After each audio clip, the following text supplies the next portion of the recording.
प्रभु यीशु मसीह के मधुर और मीठे नाम में आज दिनांक 29 अप्रैल दिन बुधवार को आप सब श्रोताओं का हम हार्दिक स्वागत करते हैं। आज के दिन के लिए जो वचन है वो लिया गया है योना नबी की पुस्तक, उसका पहला अध्याय 12 पद। उसने उससे कहा, मुझे उठाकर समुद्र में फेंक दो। तब समुद्र शांत पड़ गया, क्योंकि मैं जानता हूँ कि यह भारी आंधी तुम्हारे ऊपर मेरे ही कारण आई है। प्रियो, आज का विषय है योना या यूसुफ। हम अपने परिवार में किसके समान हैं? क्या हम योना के समान हैं, जिसकी वजह से उस पूरे समुद्र में तूफान आया और शांति पैदा हुई, जिससे ऐसा लगने लगा कि पूरा जहाज और उसमें के सवारी लोग मर जाएंगे? क्या हम उस योना के समान हैं जिसकी वजह से पूरा जहाज उथल पुथल हो गया? क्या हमारा जीवन योना के समान है, जिसकी वजह से हमारा घर उथल पुथल हो जाता, हम अपने घर को लिए बड़ी बड़ी मुसीबतों का कारण बन जाते हैं? ऐसा क्यों हुआ?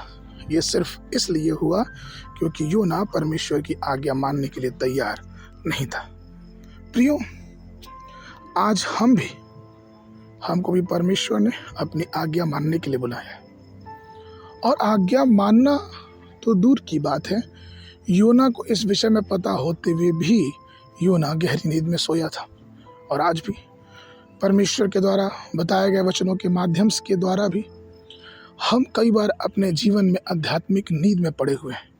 मुश्किलें, तकलीफें, पारिवारिक उलझनें, पारिवारिक चिंताएं और हर प्रकार की बातें हमारे सामने आती हैं, लेकिन फिर भी हम इसके प्रति कोई आत्मिक सक्रियता नहीं प्रकट करते, क्योंकि हमारा जीवन आध्यात्मिक नींद में डूबा हुआ है। यदि आप चाहते हैं कि आपके परिवार में आपकी वजह से तूफान आए, झगड़े आए, अशांति आए, तो ऐसा जीवन योना के जीवन के स्वभाव का होता है। लेकिन जरा सोचिए, योना की वजह से इतना नुकसान उठाना पड़ा, लेकिन उसी बाइबल में एक और विषय के बाद एक और व्यक्ति के विषय में बात कही जाती है, और वो है यूसुफ। उत्पत्ति की पुस्तक में हमें यूसुफ के बारे में देखने को मिलता है कि कैसे उसका जीवन उसके घर के लिए, उसके परिवार के लिए, उसके भाइयों के लिए एक आशीष का जीवन हो सके। उत्पत्ति की पुस्तक उसका 49 अध्याय 22 से लेके 24 पद यह कहता है, यूसुफ बलवंत लता की एक शाखा व सोते के पास लगी हुई फलवंत लता की एक शाखा है। उसकी डालियां भीत पर से चढ़कर फैल जाती हैं।